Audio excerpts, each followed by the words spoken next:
このままじゃいけない、そういうことは分かっていた。しかし、ジュリアとの仰せを重ねるにつれて、私は救いを求めるようになっていた。私と、この気持ちを分かち合える仲間が欲しい。そうだ、バン !2 分間のゾウの時に、当内局の黒い服を着たオブライエン。あいつとなら気持ちが分かり合えるのかもしれない。いや、むしろオブライエン。あいつはもしかして、反政府組織ブラザーフッドの一員だったりするんじゃないのか？いや、これは俺の妄想かもしれない。わからない。オブライエン。お前からのコンタクトが欲しいオブライエン。そう思っていた日、オブライエンと俺は廊下ですれ違うことになる。カツン、カツン、カツン。黒い服を着た党内局の幹部、オブライエンが私の向こうから歩いてくる。オブライエンだ。オブライエン、教えてくれ。お前俺と同じ考えを持つ者なのか、それとも違うのか、オブライエン。カツン。ウィンストンさん。カン。はい。ウィンストンさん。最近、あなたの同僚の誰々という人がいなくなりましたね。ドッキン。そんな会話をここで。蒸発した人間がもちろんいる。党の内部にもいる。それまでいたのに全くいなかったことにされ、職員リストから消え、しかし誰も触れてはいけないことになっている。それに触れることはご法度。蒸発した党の内部の人間について触れるのはご法度なのにもかかわらず、オブライエンはそのことについて触れてきたということは、オブライエンは私の内心を分かっている。オブライエンさん、あなたもしかして。ウィンストンさん、これを。手紙。住所、オブライエンの自宅に来いということか。きっとそうなんだ。当たっているブラザーフッドの人間なんだ。オブライエンはそういうことか。ジュリアを連れて行こう。ドンドン、ドンドン。ジュリアを連れて私はオブライエンの自宅へ来た。ギー。どうぞ。オブライエンの自宅はでかかった。すごくでかい。そしてオブライエンの書斎、でかいオブライエンの机、そして人一倍でかいテレスクリーン。あんなでかいインチのがあるのか。うちのインチのこれぐらいのインチだ。その何インチっていうのは分からないけど、なんだ、すごいホームシアターみたいなテレスクリーンがすごい高そうだ。よく来てくれましたね、ウィンストンさん。はい。オブライエンさん、すごく立派なテレスクリーンですね。かっこ、ここでの会話大丈夫ですか？伝われ。かっこ、ここでの会話大丈夫ですか？ああ、そうですね。じゃあ切っておきます。ブチン。切れるんですね。切れるんですか？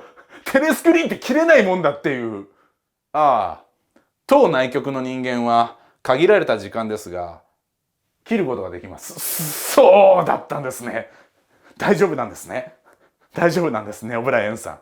大丈夫です。単刀直入言います。あなたも私たちと同じ考えを持っている。そう私は判断しています。その通りです。オブライエンさん、あなたのその言葉を待っていました。私はおかしいと思うんですよ。今のこの国の体制っていうのが。もう話は早い方がいいです。オブライエンさん、あなたもしかしてブラザーフットの人間ですか？ブラザーフットの反政府の。その通りです。その通りだったのか。助かりました。助かりました。はい。私が今日お呼びしたのは他でもありません。あなたも私たちの仲間になりませんか？なります。ならせてください。このジュリアも一緒にならせてください。ブラザーフッドに入るということは大変なことです。その覚悟は終わりですか？あります。な、ジュリア。はい、あります。あります。もしかしたら命を落とすことになるかもしれません。それでも大丈夫ですか？大丈夫です。もしかしたら国を裏切ることになるかもしれません。それでも大丈夫ですか？大丈夫です。もしかしたらお二人の仲が引き裂かれることになるかもしれません。それでも大丈夫ですか？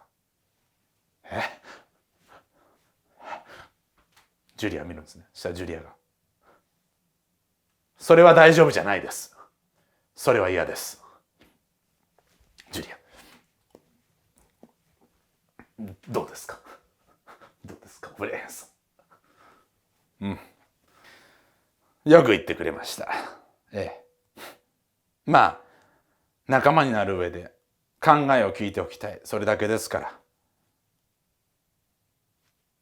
恐れないでください。大事なことは、あの本を読んでいただいてからにしましょう。あの本、実在するんですね。あの本、説明しよう。あの本というのはゴールドスタインが書いたと言われる、すべてのこの国の悪を裏から暴いているという、そういう反政府の経典なのである。実在したのか。ゴールドスタインが書いたあの本を読むことはもちろん禁じられているし、その本に書いてあることは絶対に信じてはいけないし、その本にはしかし反政府になる人間がどうしても読みたい真実が書いてあるという噂もある。あの本あったんですね。ありました。あなたにはしかるべき方法であの本をお届けしたいと思います。後日。はい。話はそれからです。わかりました。あの本、そう。ゴールドスタインのその経典は、呼ぶことをはばかられ、党員の間からも、あの本という名前で通っているのである。そしてその本が、私の本元に、あんな風に届くだなんて思わなかった。普通に街を歩いていた時だ。職場から帰った時、前を歩く男が何かわざとらしく何か物を落としたんだ。どさっ、袋が落ちた。するとその男は落ちたことを一別もくれず、歩みを早めそこを去っていった。普通に歩いていた速度どさっと落とし、その後歩みを早めて離れていった。間違いない。わざと何かを落とした。袋の中を開けることなく私はスッと拾い、周りに誰もいないことを確認し、家に持ち帰ってそれを出した。あの本だった。ジュリア、あの本が届いたんだよ。そうなの。一緒に読もうじゃないか。その本の内容はとにかく驚きの内容だったんだ。ここから説明が入ります。党のスローガン、無知は力、戦争は平和、自由は霊獣。意味はわからないよな。そう。その意味を私が説明しようじゃないか。ゴールドスタイン。タン。この本を説明する前に、とんでもないことが起きた。そして、それに対してとんでもないことを強いられている。それを説明しなければいけない。そう。本の内容を少し待ってくれ。今日起きたことがすごいことだったんだ。私が職場から帰ったと言ったが、今日職場はパニックだったんだ。そう。敵国がユーラシアからイースタシアに変わった。同盟国はイースタシア、ユーラシアは敵国。そういうことになっていた。しかし、今日から敵はイースタシア、その発表があって、記録局は大忙しだった。これまでもずっと敵国がイースタシアだったというふうに改ざんしなきゃいけなくなったんだ。しかし私はほんのり覚えている。4年前はイースタシアが敵国だったんだ。イースタシアが敵国だったにもかかわらず4年前のある日、急にユーラシアが今日から敵国と言われた。しかし、もうそのことを覚えている人間はいない。ほとんどの情報が改ざんされたからだ。そして4年後の今日、もう一度ユーラシアからイースタシアに敵国が切り替わったにもかかわらず、その切り替わったことを察されないように、また情報を私は改ざんさせられていた。このやり方のことをこの国ではダブルシンク、二重思考と呼んでいた。矛盾する考え方をそのまま受け止めろという教えである。黒いものは白い、白いものは黒い。矛盾している二重のこと。しかしそれをそのままに受け止めることが大事なのだというのがこの国の最大の教え。それがダブルシンクだった。それをまさに体現されているのである。敵国はユーラシアであり、そして今日からイースタシアである。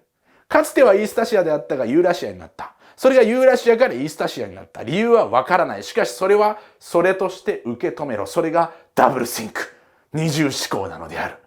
そしてそのことについて考えを巡らせるなということを推し進める運動も進められていた。それをニュースピークという。ニュースピークというのは新しい言語という意味であり、それはこの国から言葉を省いていくという運動であった。例えば、good、良いという考え方にはいろんな言葉がある。良い、素晴らしい、最高だ。いろんな表現がある。だが、それは全部良い、とても良い、すごく良いでいい。素晴らしいとか、最高だとか、華麗だとか、そういうことはいらない。なんと、言葉を省くという作業に出てるんだ。いろんな感情を表すために言葉はある。しかし言葉を省いてしまえば、思考や感情というものも限定される。それが狙いなのではないか。私はそのニュースピークというものを恐れ始めていた。ダブルシンクとニュースピーク。この国は今、どこへ向かっているんだ。そんなことを考えながら帰ったその日に私はあの本を手に入れた。無知は力。そう。そのスローガンもすべて実はダブルシンクでできている。無知は力。知らないことが力なんだ。戦争は平和。争うことが平和なんだ。自由は霊獣。自由ということは付き従うということだ。どういうことなのか。そのことについてゴールドスタインが真実を教えよう。そう言って本は始まった。ねえ、何が書いてあるの？夢中で読んでるけど。ジュリア、ちょっと待ってくれ。読んだ後説明するから。私は必死で読んだんだ。バーン。説明しよう。ゴールドスタインである。無知は力なり。これはどういうことなのか。この国には、いや、有史以来人間には3つの階級しかいない。上層、中層、下層だ。上層、中層、下層。その上層、中層、下層はどの国、どの時代においても考えることはいつも一緒だ。上層の人間が求めるのは現状維持。つまり、このままでいたいというのが上層の人間の考え方だ。そして中層の人間。中層の人間は上層の人間と入れ替わりたい。これが中層の人間の考えることだ。そして低層の人間が考えること。いや、往々にして考える力を与えられていない、もしくは奪われていることが多いが、もし考えているとしたらそれは平等だ。誰しもが平等になることを下層の人間は願っている。だが有史以来人類はそういう三階層の人間が争いに争い、入れ替わりに入れ替わった結果、中層の人間が上層の人間に入れ替わるとき、必ず下層の人間と手を組む。下層と中層で手を組み、上層と入れ替わる。これで話が解決すると思ったらそうではない。中層の人間が上層の人間に入れ替わるのである。変わらないのだ。入れ替わりたいと思っている中層の人間は上層の人間になり、そしてやはりまた上層、中層、下層という階級ができて終わる。この争いが終わらなかったのが人類の歴史なのである。そうしてそれを経た上層の人間、つまり現代の人間は考えた。なぜ中層の人間が反旗を翻すのか。それは上層、中層、下層がうまく機能し、富が膨れ上がると、その富を分配しようとする。富が分配されると、中層の人間や下層の人間が豊かになり、抵抗力を持つようになるので反旗を翻すのである。つまり、ここをストップしなくてはいけない。そう。中層と下層に富を分配しない。それが、最も大事な上層のミッションであるということを気づいた。そう。そしてそのことを気づかせないために、中層の人間を監視することが最も大事なのだということに気づいたのである。はあ、だからか。塔の外角にだけテレスクリーンがついている。プロレにはついていない。塔内極は電源を消すことができる。つまりテレスクリーンというのは塔の外角、中層の人間だけを監視するために作られたシステムだったんだ。そうなのか。無知は力。中層の人間を無知にしておくことが最も大事。そういうことだったのか。なるほど。面白い。読み進めよう。バラバラバラ。次の章。戦争は平和。これはどういうことか。これは先ほどの第一章と全くつながっている。つまり、富が拡大した時に中層と下層に分配することによって、その上層の地位が危ぶまれることになる。それは書いた。なので、分配しないようにしなければね。だが、普通に分配しないだけでは、中層と下層の不満がたまる。だからこそ、外部の敵や内部の敵が必要なのだ。そのために、そこで、仮想敵を作り、鬱憤を晴らさせるのだ。2分間の憎悪だ。2分間の憎悪というのは内部の敵と外部の敵にこそ怒りを結べる。そうか、テレスクリーンやこの仕組み自体に対して反旗を翻さないために内部にいる反乱分子、外部にいる外敵を強調することによって我々は憎悪をそらされていたのか。そしてなんだ。そして最も大事なこと。憎悪をそらしたその外敵と戦争することだ。戦争こそが上層の平和につながる。どういうことか。戦争によって拡大した富を消費するのだ。強くなった中層と下層を消費するのだ。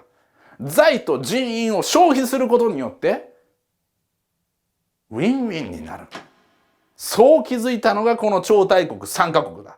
オセアニア、イースタシア、ユーラシア。この3カ国はずーっと終わらない戦争をするという暗黙の了解で結ばれた3カ国の上層が常に交代をしながら戦争を行っているのである。だからだったのか。だからユーラシアとイースタシアと時として敵が変わりながらその2国間で財を消費し合って上層の権利を守っていたというのか。なるほど。そういうことだったのか。そして第3章、自由は霊獣についてである。ではなぜそもそも上層は権力を求め、人間は平等が許されないかについての話であるが、そこまで読んで私は興奮のあまりジュリアにそのことを話すようになった。ジュリア、聞いてくれ。全部からくりだったんだよ。つまり、無知は力というのは俺たちが無知にされてたんだ。そして、戦争は平和だったんだよ。イースタシアがそれを刻々と説明する。俺とジュリアも納得してくれていた。そして、俺たちはここまで来て、やはり恐怖におののいていた。ここまでする上層の奴ら。きっと俺たちをいつか捕まえるだろう。いつか死んでしまうかもしれないな。そうね。いつか死んでしまうかもしれないね。もしかしたらもうこれを読んでる時点で終わりなのかもしれない。もう俺たちは死んでるのかもしれない。そうね。私たちは死んでるのかもしれないわね。そう言った時だった。あなたたちは死んでいるんですよ。言葉が聞こえたのだ。どこだ。テレスクリーンなんかないのに。その時、ガシャーン。版画が落ちた。その版画の裏に、バーン。テレスクリーンがこちらを見ていたのである。テレスクリーン。ジュリア、ウィンストン。手を挙げて部屋の真ん中で立て。ザザザザ、ガタンガタンガタン。そこからは、思想警察が登場した。バッバッバッ。伏せろ、伏せろ、ウィンストン。ジュリア、伏せろ。思想警察か。そうだ。声の主はずっとテレスクリーンから聞こえていた。そうだ。思想警察だ。ガチャン。そしてその声の主が。やってくれましたね。小道具屋店主のチャリントンだった。チャリントンが白髪の紳士プロレの古道具屋の店長だと思ってたやつが白髪じゃなかった。黒髪だった。白髪の紳士のふりをしていた秘密警察。釜に隠れてたのか。やってくれたじゃないですか。サンゴの置物はどこですか？してやられた。そして私とジュリアはバラバラになる。待合室があった。窓がない。ここがどこかもわからない。窓がないということは、おそらくここは愛情礁だ。愛情礁のピラミッドにだけは窓がないことで有名だった。ここには一切の窓がない。ここは愛情礁だ。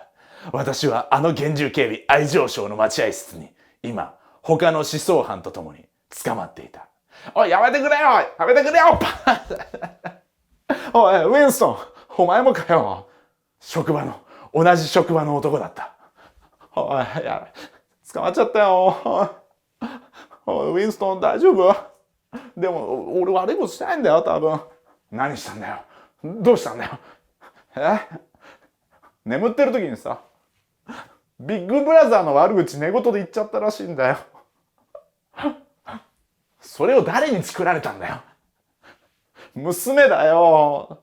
小学生の娘にチクられたんだよ。本当に優秀な娘だと思わない？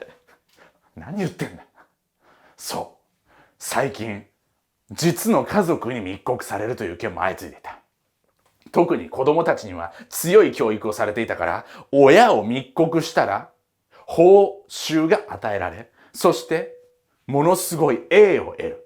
そういった親を密告した子供のことを小さな英雄、小英雄として称えているカルチャーがあることは知っていたが、まさか同僚がそんな目に遭うとは。そうなのか。とにかくおとなしくしといた方がいい。何が起こるかわからない。ガチャン！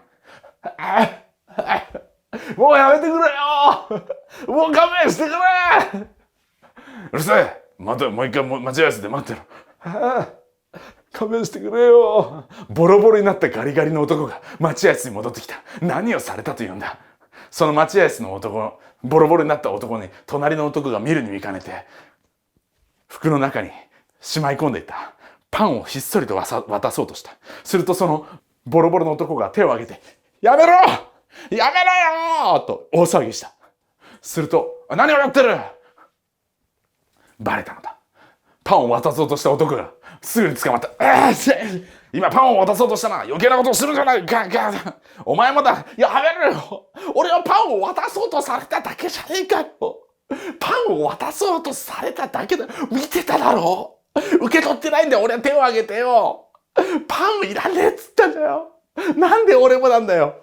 連れてけ。やめろ。どこ連れてくんだ。101号室だ。101号室だけはやめてくれよ。こいつのせいなんだから。うるさい。連れてけ。101号室だけはやめてくれよ。なんだよ。101号室。なんだよ。どうなるんだ。ジュリアもいない。どうなるんだ。すると、もう一人が帰ってきた。ガチャン。パン。オブライエンさん。ウィンストンさん。あなたも捕まったんですか？何言ってるんですか？私が捕まったのははるか昔の話です。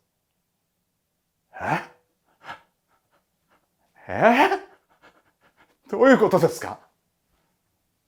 それからはこういう仕事をさせてもらってるんですよ、ウィンストンさん。どういうこと？どういうことだよ。そうか。ブラザーフットに入らないか。そういうスカウトをするということで、党員の中の不満分子を引っ掛ける、そういう仕事をしてたの。オブライエン、チャリントン、お前ら連れてきなさい。お前ら本当に。そこからオブライエンと私との時間が始まった。オブライエンは私に拷問をかけるのである。いいですかウィンストンさん。私が何をしたいか分かりますか？俺を殺す気なんだろう。なんでこんな拷問かけんだ。やめろ。やめろ。背骨が折れそうなんだ。それを水中入れるとやめろ。背骨が折れそうなんだ。まだメモリは40ですよ。見てください、このメモリ。いくつまであります？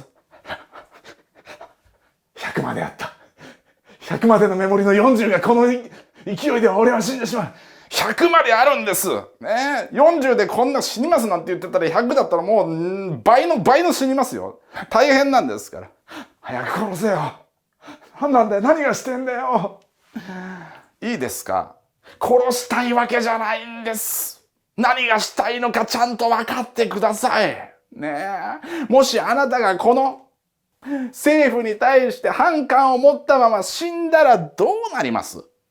今までもそういう人間はいましたよね。反体制の人間が反体制を訴え、そしてそれに準じて死んでいく殉教とでも言うんでしょうかね。殉教者というのは影響を与えますから。あいつは思想のために死んだなんていう風な評判が広まったら困るわけですよ。私が何をしたいか分かりますか？ウィンストンさん。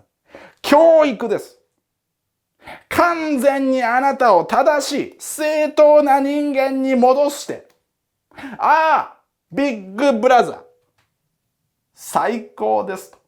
そういう状態にしてお戻しする。それが私の今の仕事なんですよ。わかりますよね。だからこうやってあなたを痛めつけさせていただいてるんじゃないですか。お分かりですか？わからないよ。わからない。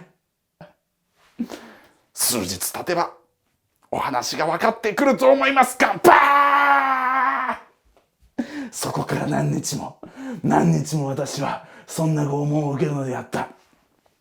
そろそろお話分かっていただけましたか、ウィンストンさん。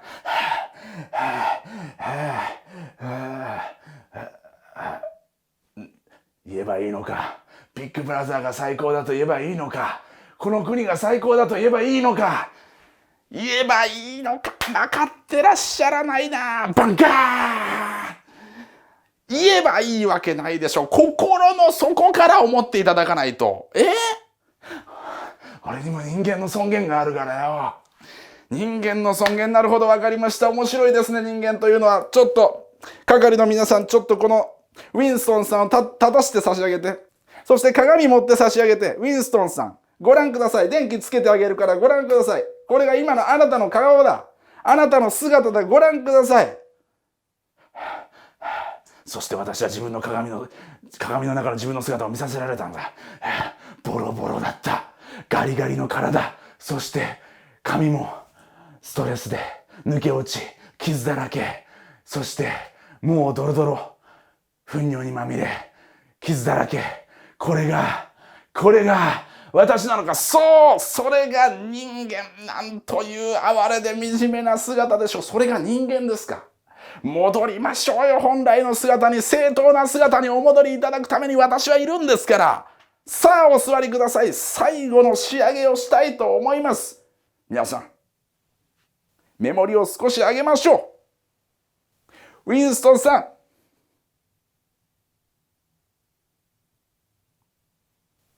この国をどう思いますか？ビッグブラザーをどう思いますか？憎い。バンカー。最後の一撃は衝撃的なものだった。そこから私はもうどうでもよくなってきていた。ビッグブラザーは最高だ。この国は幸せだ。何も間違っていない。そういうように私はなってきていた。だんだん仕上がってきましたね、ウィンストンさん。ねえ。でもどうでしょう。肝心の言葉は聞けてないな。なんだ。ジュリアさんのことですよ。ジュリアさんのこと。あなたジュリアさんのことまだ悪く言ってない。ジュリアのことは悪く言えなかった。俺の頭の中であの言葉が響いた。どんな自白をさせられても、人の心の中に入ってくることはできない。適当なことを言っておけばいいのよ。本当に痛めつけられたら、適当なことを言っておけばいいの。私だってやってたでしょ。この国は最高、ゴールドスタインをぶっ殺せって。そうやっていけないと生きていけないんだから。そうやることは罪じゃない。だけど人の心に入っていけないから。大丈夫。そうよ。そうだ。そう思っていた。ジュリアさんはね、あなたのことを簡単に裏切りましたよ。あなたのことをものすごく悪く言っていた。ジュリアさんにはね、本当に正当な状態になってお出になられましたよ。そうなのか。それでも心がずるい。そうですか。わかりました。そうだな。しょうがない。連れて行きましょうか。101号室へ。ここじゃなかったのか。ここ101号室じゃなかったのか。カンカンカンカンカンカンカン。101号室に連れて行かれた。さあ、あなたの心の中に最後に残っている灯火、ジュリアさん、それを折らせていただきたい。自分の考えが正しい。ジュリアは間違っている。できればこんな辛い思いは自分じゃないジュリアの方に行けばいいと、そういうふうに皆さんに言っていただくための最終仕上げの部屋101号室へようこそ。ねえ、あなたは痛みよりも恐ろしいものがありますか？なんだよ。さあ、ではあれを持ってきてください。こちらでございます。ガシャーン。それは顔面につけるカゴ状になったマスクだった。そしてこのカゴの先にはネズミの大群が仕込まれていたのだ。ネズミがどうやら怖いというお話を私はある筋から聞きました。テレスクリーンが見ていたんですね。あなた、とてもなぜかわからないけどネズミが怖いそうです。皆さん、ご覧ください。係の人ご覧ください。この層に装着してあります。ここにゲートがあります。この方がジュリアさんに関しての心を曲げないのであれば、正当にならないのであれば、このゲートが開かれてネズミさんがゴーするという状態です。ネズミさんがゴーすれば、この方は精神が錯乱する。それが101号室なんですね。さあ行きましょう。カウントダウンでございます。5、4、待ってくれ。何ですか？聞こえませんよ。3、待ってくれって。2、1。ジュリアにしてくれよ。俺にこんなことしないでくれよ。なんでこんなことすんだよ。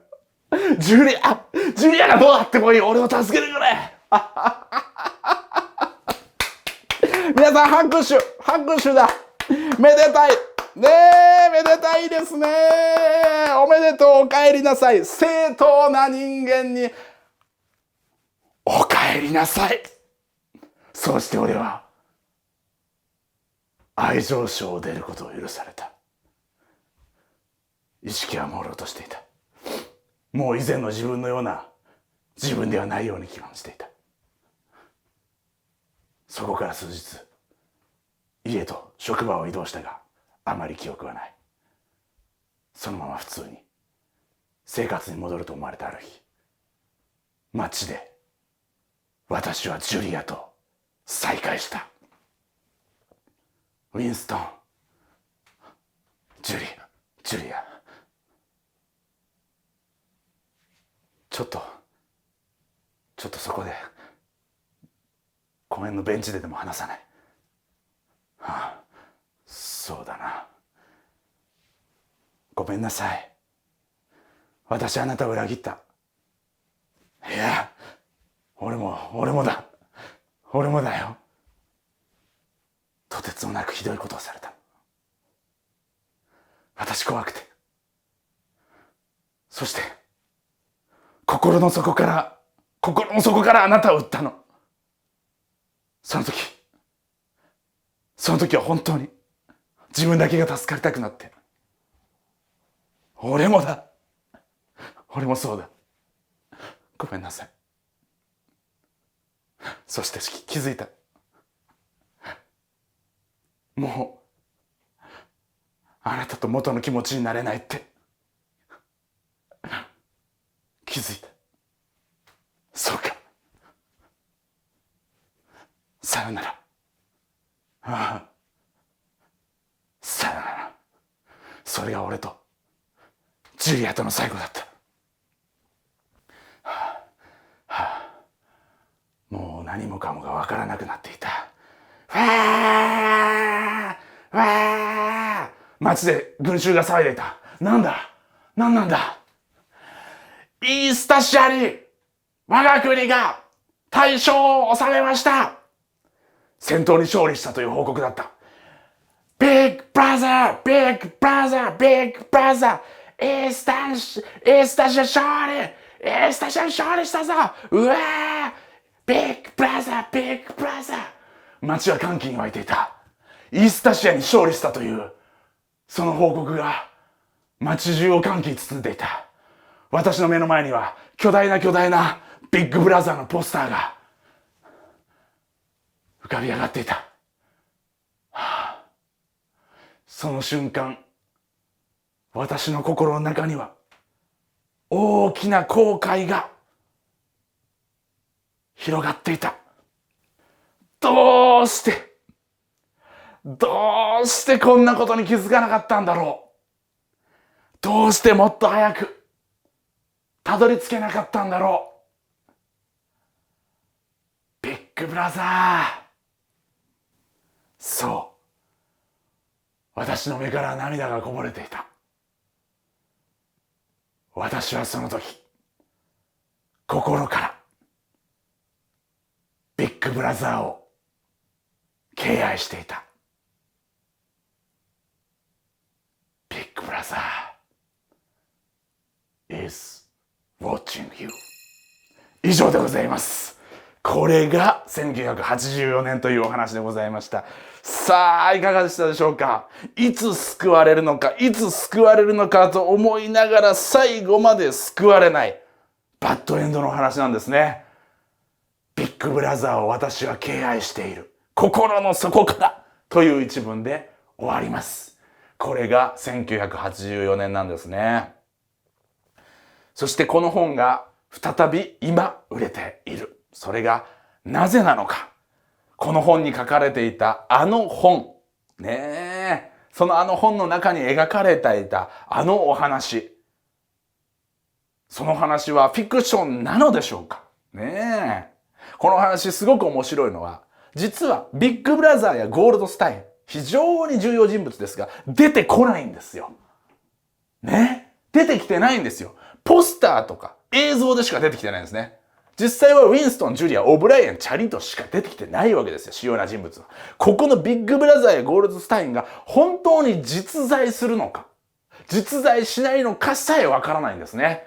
ですが、ビッグブラザーやゴールドスタインが何かのために使われていて、そして情報は常にコントロールされている。そして国民は常に消費させられ、無知な状態に侵され、隷従させられ、戦争に向かわされるという対象として描かれていました。さあ、これがフィクション。怖い。何これ、ジョージ・オーウェルさん。こんなの書かないでよ。読むの後味悪いじゃん。もっとハッピーなお話書いてよ。こんな作り話しないでよって言った時にふっと思う。本当にこれはフィクションであり続けていられるだろうか。本当にオセアニア、イースタシア、ユーラシアのような国はないだろうか。本当に一党が独裁している、その党の幹部だけのために運営されている国は他に世界にはないだろうか。それは世界の遠い国か、それともお隣の国か、それとも我が国か。そういうことを考えさせられる。そしてそんな情報は全部自分たちのもんなのか、それとも全部吸い上げられているのか、報道は全部正しく行われているか、発言が自由に行われているのか、そんなことを思うと、私たちはもしかしたら1984年の仮想世界よりも2020年のこの世界の方が恐ろしいかもしれないという事実に気づく。そんな時、ビッグブラザーはあなたを見ている。ではまた。